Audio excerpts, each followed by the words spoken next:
สบายดีท่านผู้ชมที่เคารพ FC ทุกคนกระแส BRT ถือว่ายังเป็นกระแสอยู่ฉะนั้นมื้อนี้เฮายังอยู่กับกระแสของ BRT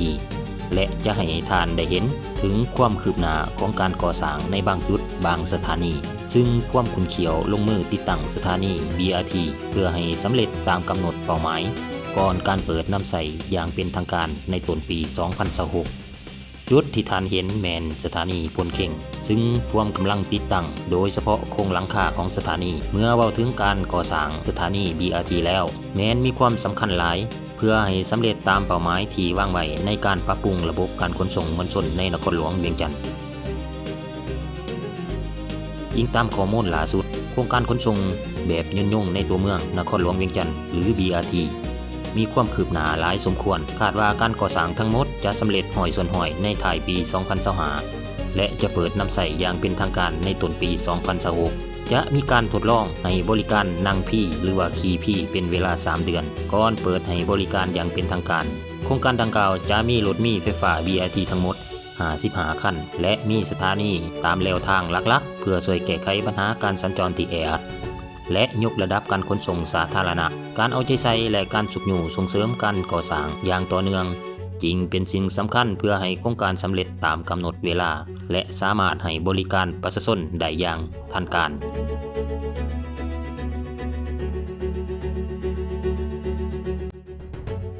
สำหรับโครงการรถมีด่วน BRT ที่นครหลวงเวียงจันทน์จำนวนสถานีทั้งหมดตามเส้นทาง BRT หลักมีทั้งหมด27สถานีตลอดระยะทาง 13.9 กิโลเมตร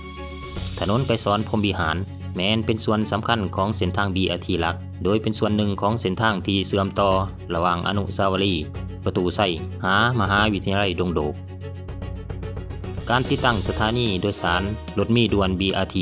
ควรคำนึงถึงมาตรฐานสากลและหลักการออกแบบที่สำคัญหลายอย่างเพื่อให้ระบบมีประสิทธิภาพสะดวกสบายและปลอดภัยสำหรับผู้โดยสารมาตรฐานหลักที่ควรคำนึงถึงอิงตามมาตรฐาน BRT สากลการเข้าถึงได้อย่างสะดวกสบายเพื่อรับประกันว่าทุกคนรวมทั้งคนพิการผู้เสียองค์ต้องมีบ่อนนั่งสำหรับรอท่าผู้สูงอายุและผู้ที่ถือผ้าหรือถือเด็กหน่อยสามารถเข้าถึงและนำใส่สถานีได้อย่างง่ายดายและมีความปลอดภัยการขึ้นลงระดับเดียวกันพื้นของสถานีและพื้นของรถเมล์ควรอยู่ในระดับเดียวกันเพื่อให้ผู้โดยสารสามารถขึ้นลงได้ไวและง่ายได้บ่ต้องมีคันใดมีทางยางหรือทางลาดที่เหมาะสมเพื่อเชื่อมต่อสถานีกับทางยางและพื้นอ้อมข้างประสิทธิภาพและความไว BRT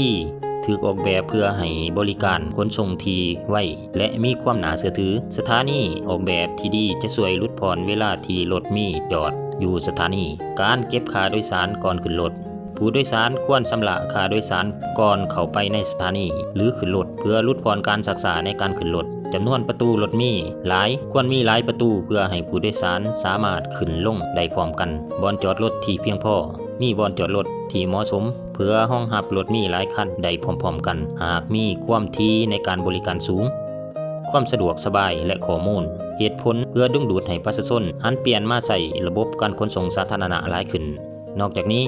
สถานียังต้องมีบ่อนกันแดดกันฝนมีหลังคาหรือสิ่งกำบังที่เพียงพอเพื่อป้องกันแดดและฝนหรือลมมีบ่อนนั่งที่สะดวกสบายสำหรับผู้รอท่า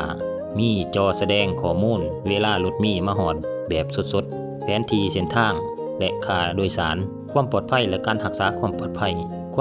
เป็นสิ่งสำคัญที่สุดสำหรับผู้ใช้บริการสถานีควรมีแสงสว่างที่เพียงพอทั้งภายในและอ้อมรอบสถานีมีกล้องวงจรปิด CCTV ติดตั้งการข้ามทางที่ปลอดภัยรับประกันว่าการเข้าถึงสถานีผ่านทางข้ามคนย่างที่ปลอดภัยเส้นต้องมีทางม้าลายการออกแบบที่สอดคล้องและความยุ่งยากการออกแบบที่เป็นมาตรฐานจะช่วยให้การก่อสร้างบำรุงรักษาและการสร้างภาพลักษณ์ของระบบรูปแบบสีและป้ายต่างๆควรเป็นมาตรฐานตลอดทั้งระบบวัสดุที่มีความทนทานการนำใช้วัสดุอุปกรณ์ที่มีความทนทานง่ายต่อการบำรุงรักษาและคำนึงถึงสิ่งแวดล้อมเช่นการใช้พลังงานสีเขียวโดยรวมแล้วการออกแบบสถานี BRT ที่ดีแม้นต้องเน้นใช้การให้บริการที่มีคุณภาพสูงที่คล้ายคือกับระบบรถไฟแต่มีต้นทุนที่ต่ำกว่า การมีส่วนร่วมของผู้โดยสารและทุกคนในสังคมแม้นมีความสำคัญที่สุดในการปกปักรักษาทรัพย์สินต่างๆของสถานีรถเมล์ด่วน BRT ในนครหลวงเวียงจันทน์เกี่ยวกับการมีส่วนร่วมของชุมชนในการปกปักรักษาทรัพย์สินสถานี BRT เวียงจันทน์โดยทั่วไปแล้วการมีส่วนร่วมสามารถเฮ็ดได้วิธีดังต่อไปนี้ 1. การสร้างจิตสำนึกและความเป็นเจ้าของโฆษณาเผยแพร่จัดกิจกรรมหรือสื่อสารเกี่ยวกับความสำคัญของโครงการ BRT คุณค่าของทรัพย์สินสถานีและผลประโยชน์ที่จะได้รับร่วมกันการให้ความรู้สอนให้ประชาชนและผู้โดยสารเข้าใจถึงวิธีนำใช้และรักษาสิ่งอำนวยความสะดวกต่างๆเช่นป้ายบ่อนั่งระบบขายปีและอุปกรณ์ความปลอดภัยต่างๆการปลูกจิตสำนึกสร้างความรู้สึกรักษาทรัพย์สมบัติส่วนรวมสาธารณะโดยถือว่าเป็นของทุกคน 2. การร่วมมือในการเผาระวังส่งเสริมให้ผู้โดยสารและประชาชนที่อยู่ใกล้เคียงช่วยเหลือรายงานการกระทำที่สร้างความเสียหายและขีดเขียนหรือลักขโมยต่างๆให้แก่เจ้าหน้าที่และพนักงานที่เกี่ยวข้องโดยไวการเป็นหูเป็นตาการสั่งกลุ่มชุมชนหรือช่องทางสื่อสารเพื่อให้การแจ้งเหตุสามารถได้ง่ายและว่องไว 3. การสร้างกฎระเบียบและขอปฏิบัติการมีส่วนร่วมในการสร้างกฎให้ผู้โดยสารมีส่วนร่วมในการเสนอความคิดความเห็นเกี่ยวกับกฎระเบียบการนำใช้สถานีเพื่อให้เกิดความเป็นเจ้าของหลายขึ้นการลงโทษการบังคับใส่กฎหมายหรือระเบียบการอย่างเข้มงวดต่อผู้กระทำผิดและเฮ็ดให้ทรัพย์สินเสียหายเพื่อการปกป้อง 4. การรักษาความสะอาดและความเป็นระเบียบกิจกรรมอนามัยร่วมกันจัดกิจกรรมเฮ็ดความสะอาดสถานีเป็นระยะเพื่อสร้างความสามัคคีและปลูกจิตสำนึกด้านความสะอาดการถิ่มขี้เหงื่อให้ถึกจุดถึกบอนส่งเสริมถิ่มขี้เหงื่อลงทางที่จัดไว้เพื่อรักษาความสะอาดและความเป็นระเบียบเรียบร้อยของสถานี